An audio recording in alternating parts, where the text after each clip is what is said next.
Three, two, one.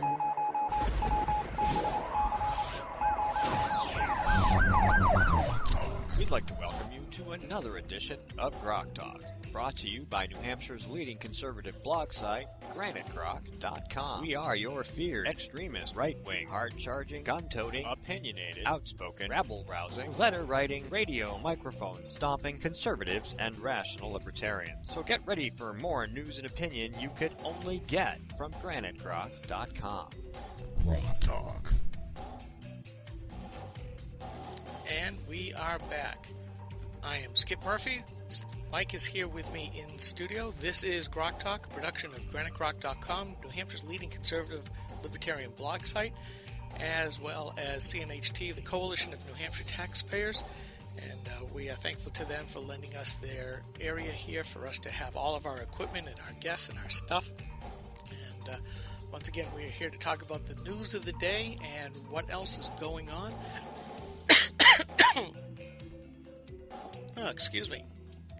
We are waiting for our next guest to show up here. Not quite sure where they're at just yet. We're expecting Max Abramson to show up here in studio for his criminal justice update segment. We're still going to wait on him, but in the meantime, Mike, there's lots going on. Oh, yes, there is. Okay, so let's begin. So this week, the FCC voted, because they were told, to regulate the internet as a common public utility, just like your phone company, electric company, and cable company, which doesn't seem to me to be the best way to foster innovation. And they've already been slapped down once for attempting to do this.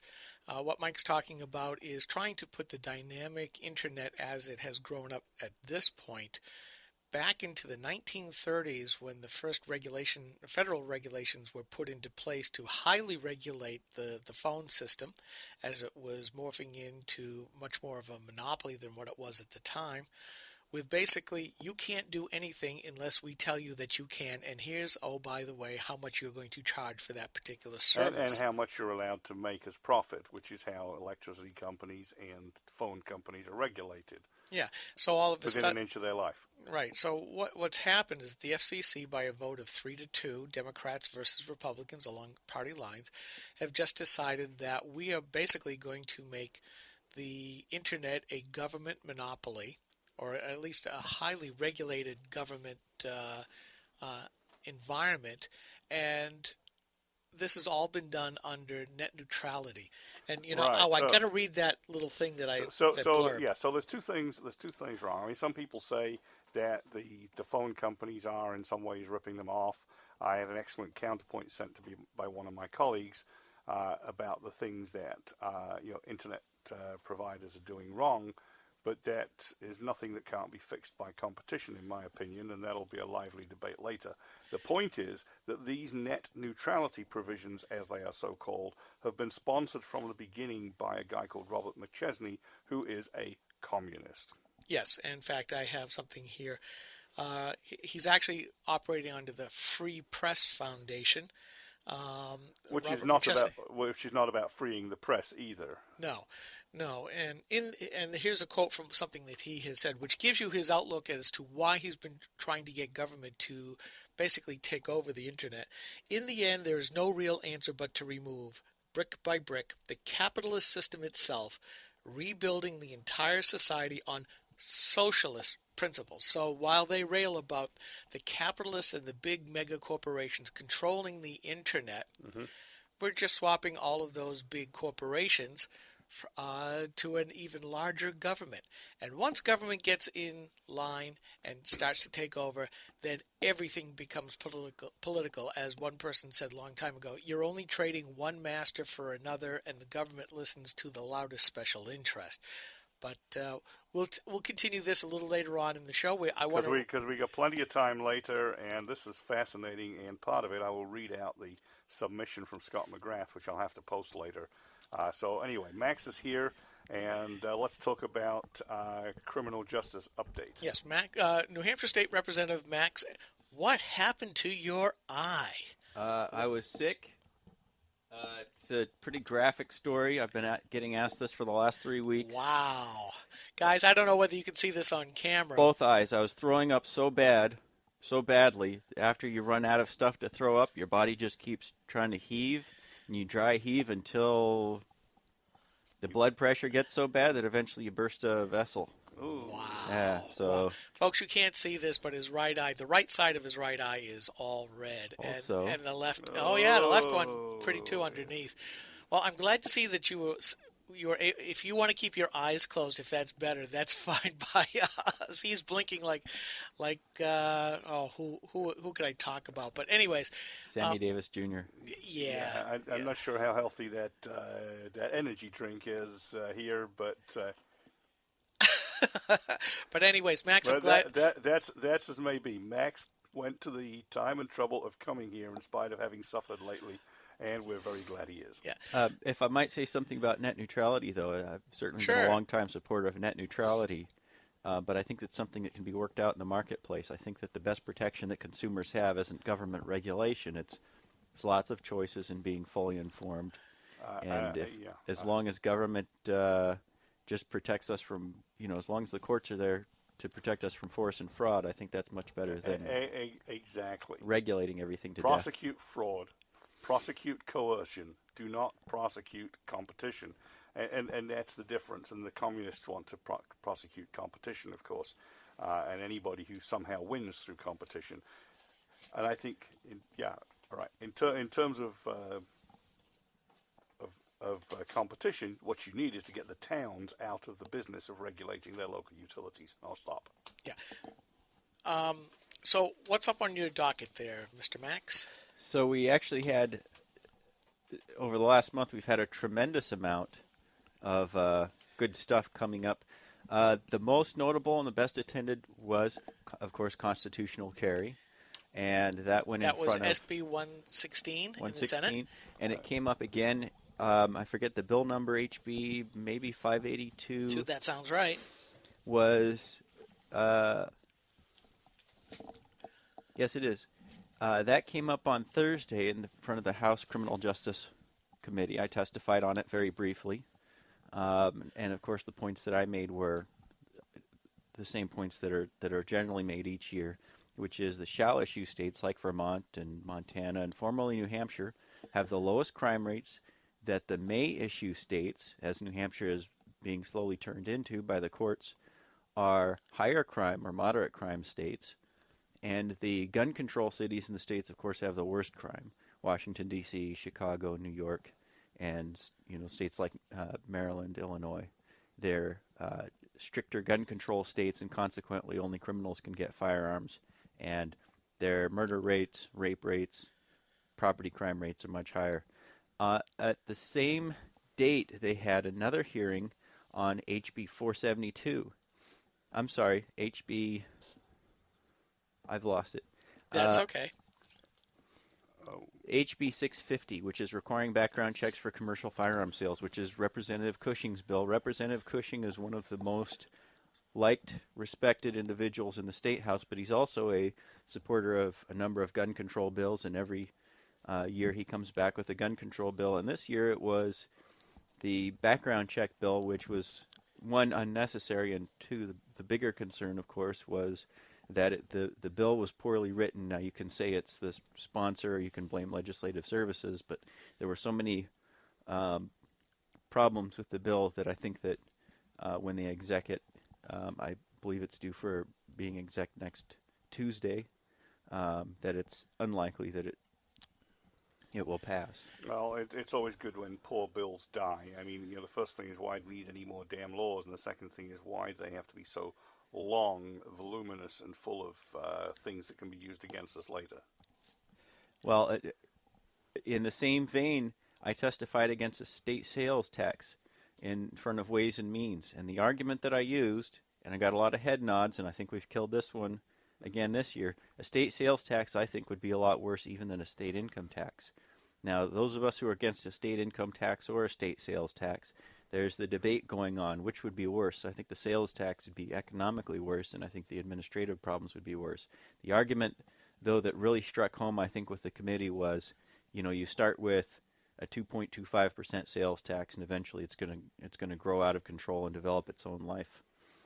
Yeah. Well, you can say that, and Yeah. I come from Massachusetts, where I've watched the income rate go up and up and up, and it happens pretty much the same way. It always seems to go up and never comes down. Same thing with the sales tax. But at least with the income tax, you can say six of one, half dozen of another. With automatic deductions out of paychecks, most people never see don't know how badly they're being robbed, which is part of the argument for a sales tax. Because it's highly visible. And if you did away with some of the cost shifting that's involved in robbing school districts to pay poor school districts, for example, and funded by a sales tax, maybe you'd be better off. But anyway, there's a philosophical argument on sales taxes versus property and income taxes, which is a whole long debate. More to the point, you had good reasons why we shouldn't have a sales tax. Well, actually, the someone from the Retail Association came in and followed up in even more detail. My argument: there are 4 problems with any tax. Actually, I'm going to have you hold on to that thought for just a minute, because we've got to go to a quick break.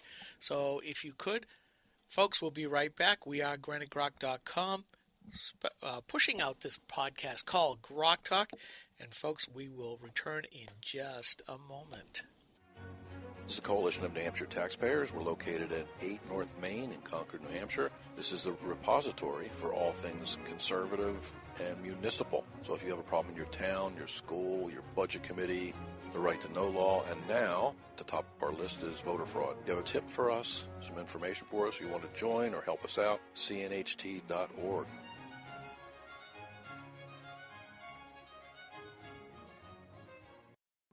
The Center for Redress of Grievances, LLC, was established officially November of 2012 for the purpose of becoming a media outlet for those individuals who believe and have documentation that they've been unjustly treated by local, state, or federal government agencies. Our mission is to document their stories and to get them out to the public. By collecting and organizing this data, the Center for Redress will be able to better show the public and our legislature that there are issues with some of our government agencies that may be widespread and need to be addressed. Although we are not a nonprofit, we do provide all of our services at no cost to our clients. All of our services may include screening interviews, documentation gathering, audio-video of court hearings, and production of Speak Up, which is our television show. We're funded exclusively through sponsorship of Speak Up and our advertisers on our website. We hope to help those individuals who, with well-documented stories, need to be heard with credibility when the other agencies and media sources turn a deaf ear to them. You can go to our website at www.centerforredress.com and check us out. Anything you would like to donate is truly appreciated, and we will put it to good use. Hi, this is Rich Gerard, host of Gerard at Large in the Morning, the Manchester area's only locally owned, locally operated, focused, and interested riveting radio show, heard live every Monday through Friday from 6 to 9 on 90.7 FM WLMW New Hampshire Family Radio, and available 24/7 live or archived at GerardAtLarge.com. Be sure to tune in.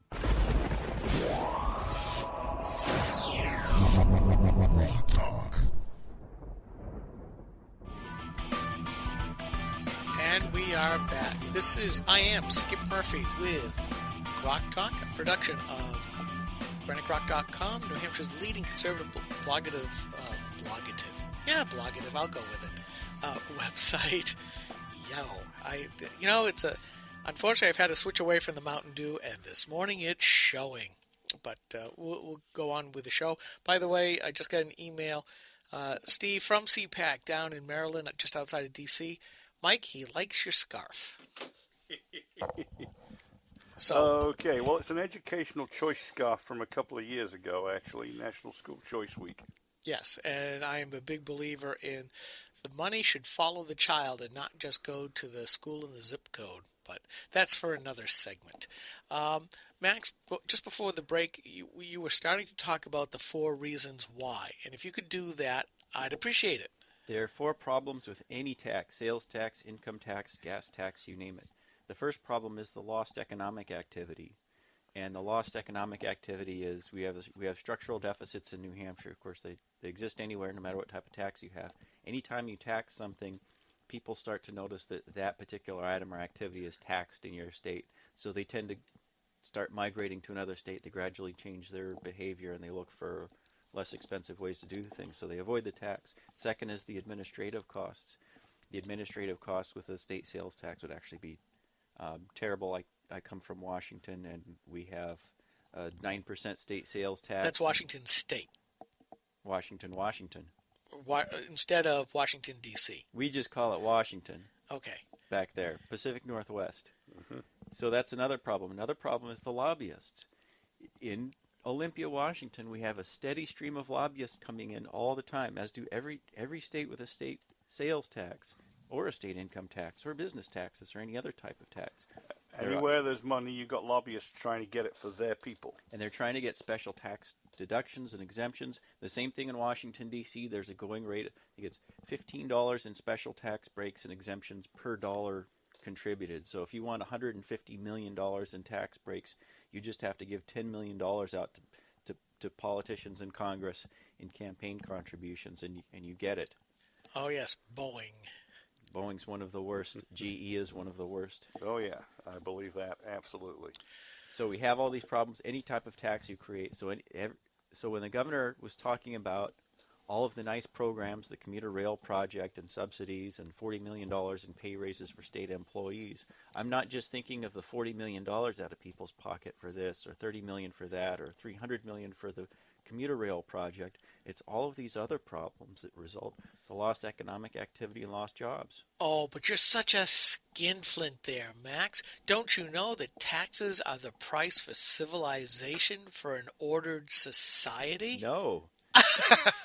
When Teddy Roosevelt was president, federal, state, and local taxes consumed 7% of the national income, and most of that was local. We had national parks, fire departments, police departments, civil courts, criminal courts.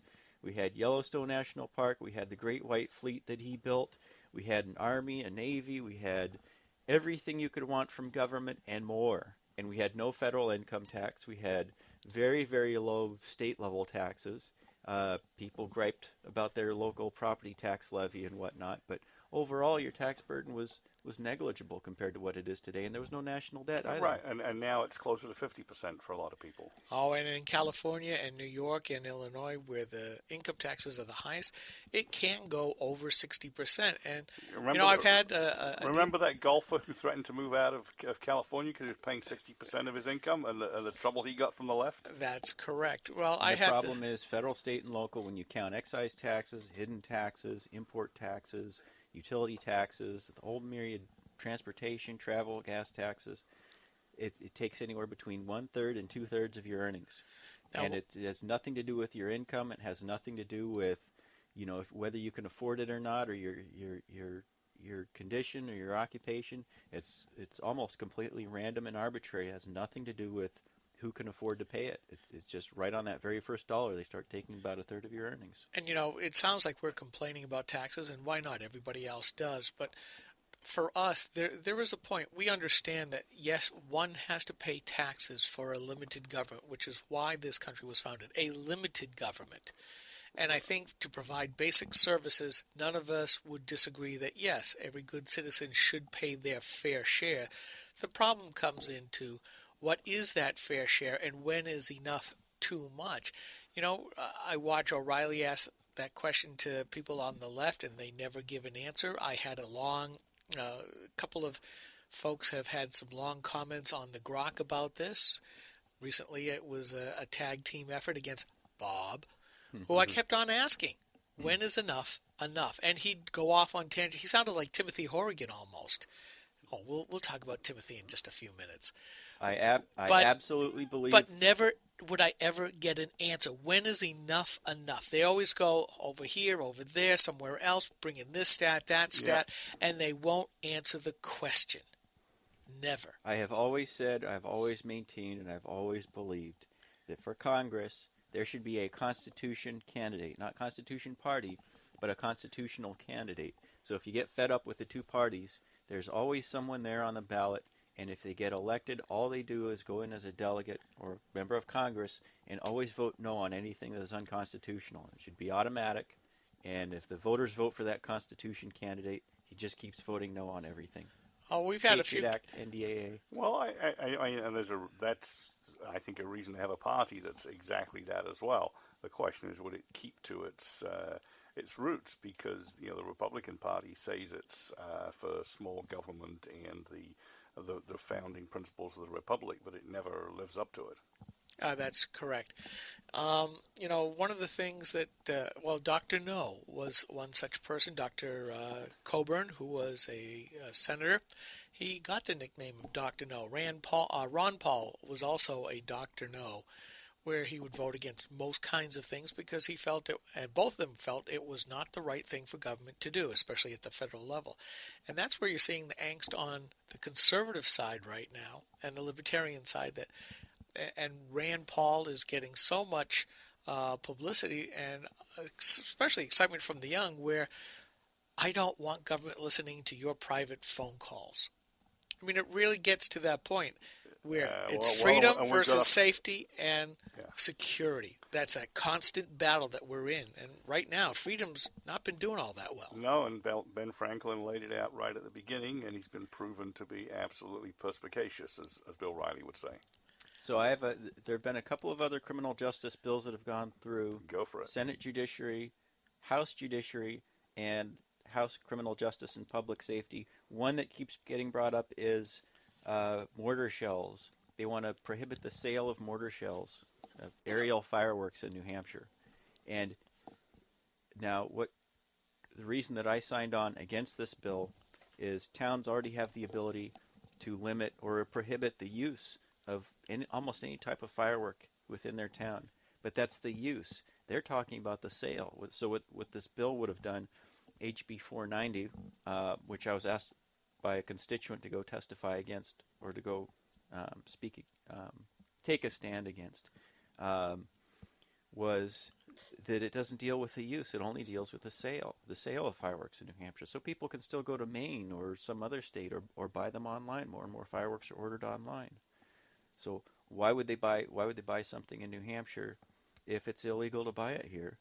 All it does is damage the local businesses, which right now are doing very nicely, selling to more restrictive locales like Massachusetts. Correct. So where it just turns the situation on its head. Massachusetts, it's legal to set off fireworks, but it's illegal to buy them there, which is wonderful for us, which I think they're starting to catch on now, that every time they make it illegal to sell something, that people just come up to the, excuse me, they just come up to New Hampshire and they buy it here.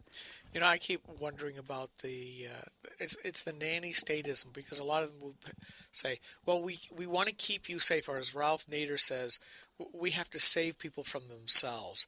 And we've heard that here in New Hampshire from various Democrat legislators, and they just don't want to take the responsibility of saying, let adults or the individuals take responsibility for themselves.